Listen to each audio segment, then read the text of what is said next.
इतर कोणाला माहित नसेल, पण संजय राऊतांना साहेबांची प्रकृती कशी आहे याची पूर्ण कल्पना आहे. सीमा भाग म्हणजे कर्नाटक आणि महाराष्ट्रामधला बेळगाववरनं झालेला सीमावाद हा मिटवण्यासाठी म्हणून शरद पवार साहेब सीमा भागातील कार्यकर्त्यांच्या आग्रहास्तव मंत्रालय म्हणजे विधिमंडळात आले.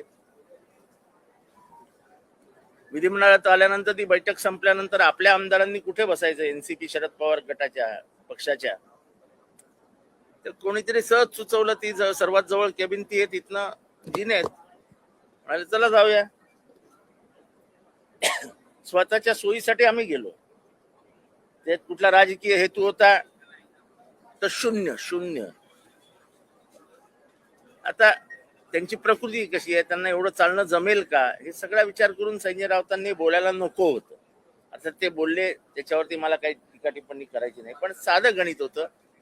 जिना जवळ होता, केबिन जवळ होती आणि साहेबांना ते सोयीचं होतं. जे सोयीचं आहे ते साहेबांसाठी आम्ही केलं आणि आम्ही सगळ्यांनी मिळून केलं, कोणी एकाने केलेलं नाही. मला वाटतं की राजकारणात असं इतकं वैर म्हणजे आपल्याच प्रकृतीला त्रास होईल इतकं वैर काही कामाचं नाही ना.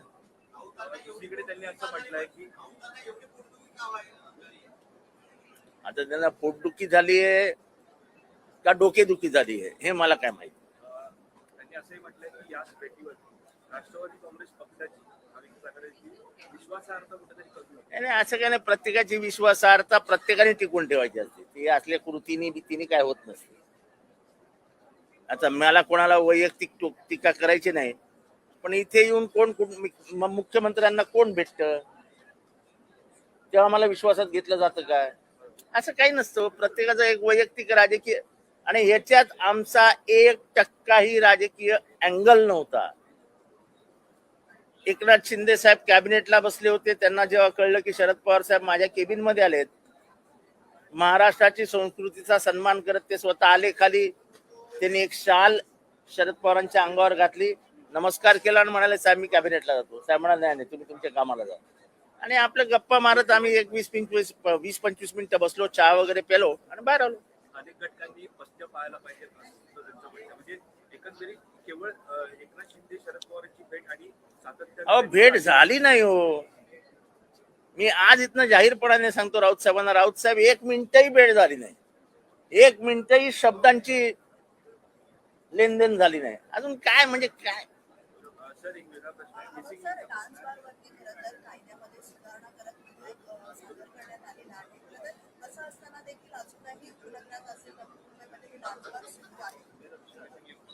डान्स बार, अश्लील नृत्य याच्यावरती माझे खूप आक्षेप होते.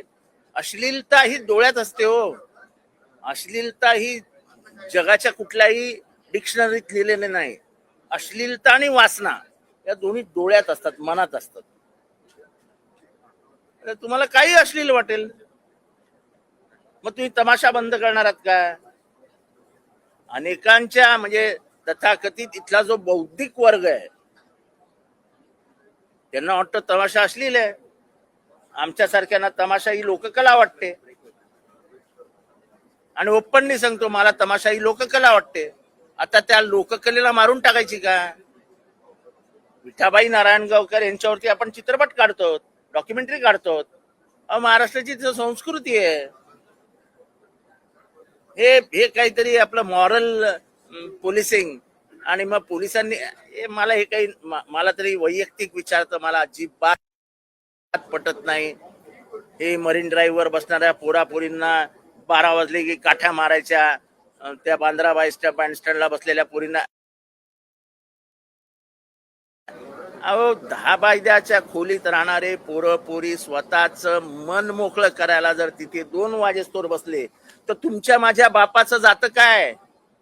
द्या ना त्यांना संरक्षण, नाही तर घरं मोठी करून द्या. अहो माणुसकीचा थोडा तर भाग बाळगा. काय बालिशपणा, 12 नंतर कुठल्याही पोरापोरींनी बसायचंच नाही. अरे काय तुम्हाला चांगली 5-5 बेडरूमचे तुमची घर आहेत, त्या बिचारांचे 1 बेडरूमचं पण घर नाही. मुंबईतल्या अनेक असे कुटुंब आहेत ज्यांचं घर 10 बाय 10च आहे, म्हणजे किचन बेडरूम आणि हॉल सगळे एकत्र असतं. 5-5, 10-10 जण घरात राहतात. शेवटी तेही माणसं आहेत. त्यांनाही भावना आहेत. कमीत कमी घरात काय चालू आहे हे बोलण्यासाठी तरी ते चौपाटीवर येऊन बसतात. आता हे सगळे हे मॉरल पोलिसिंग करून आपण काहीतरी सामाजिक सुधारक म्हणून पुढे चाललो आहोत असं जर कोणाला वाटत असेल तरी मला माहित नाही इतरांचं काय मत आहे. माझं स्पष्ट मत आहे की हे करू नका. आवश्यक मुलींचा जो प्रकल्प आहे त्याचं महाविकासाकडे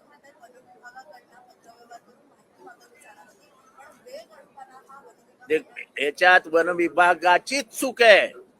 कोर्टात तुम्हालाच जायला पाहिजे होतं. ह्याच्यात पैसे कोणी घेतले, काय घेतले, कसे घेतले याच्याबद्दल मला काय माहित नाही. पण वन विभागाने केलेल्या मस्तीमुळे दुर्लक्ष केलं त्यांनी या केसमध्ये आणि ठाण्याला 2800 कोटी रुपयाला खड्ड्यात टाकलं. अर्थात 2800 कोटी रुपये, 2200 कोटी, 3000 कोटी आता महाराष्ट्राला काही वाटत नाही, महाराष्ट्राच्या जनतेलाही काही वाटत नाही. मी परत एकदा आठवण करून देतो की 1989 साली विश्वनाथ प्रताप सिंग आणि जॉर्ज फर्नांडिस यांनी बोफोर्सच्या खरेदीमध्ये 65 कोटी रुपयाचा भ्रष्टाचार झाला सांगितला आणि राजीव गांधींसारखा पंतप्रधान हा लोकसभेचा निवडणूक हरले. भ्रष्टाचाराचा मुद्दा केला विश्वनाथ प्रताप सिंग आणि जॉर्ज फर्नांडिसनी. 65 कोटी या महाराष्ट्राच्या राजकारणात गेल्या 3 वर्षात कमीत कमी 20,000 कोटी रुपयाचे घोटाळे बाहेर आले. अगदी सुप्रीम कोर्टाने एक 3,000 कोटीचा घोटाळा पकडून दिला. आम्हाला आता त्याच्याशी काही घेणं देणं नाही. आमची टक्केवारी 56% वरती निघून गेली आहे. खुदा भला करे. शेतकरी कर्जमाफी संदर्भात